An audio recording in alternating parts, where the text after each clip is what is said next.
Il vit un bonheur sans tache, depuis de nombreuses années, dans les bras d'Alison Paradis.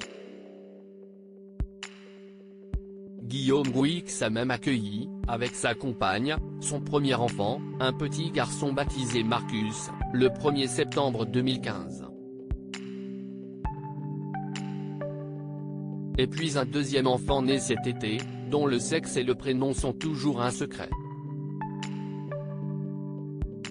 Mais avant de connaître ce bonheur, le comédien n'aurait jamais pu deviner ce que la vie lui réservait. Fut un temps, il était fou d'amour pour une autre femme. Une autre beauté aux cheveux blonds.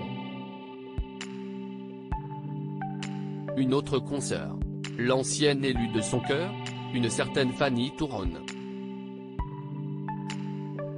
Aujourd'hui âgée de 38 ans, Fanny Touronne est principalement connue pour le rôle de Camille, qu'elle a incarné dans la première saison de la série Kaboul Kitchen en 2012.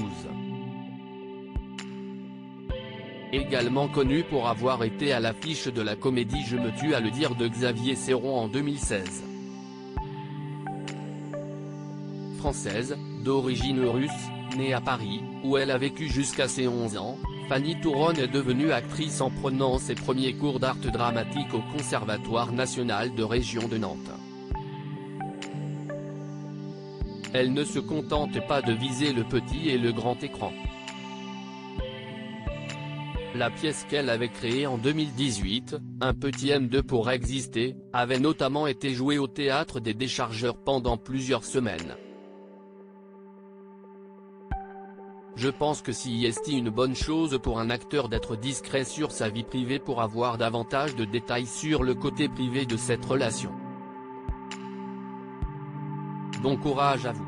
C'est bien simple, Guillaume Gouix a une sainte horreur des questions indiscrètes et il n'évoque quasiment jamais sa relation avec Alison Paradis, encore moins celle qu'il a vécue avec Fanny Touronne.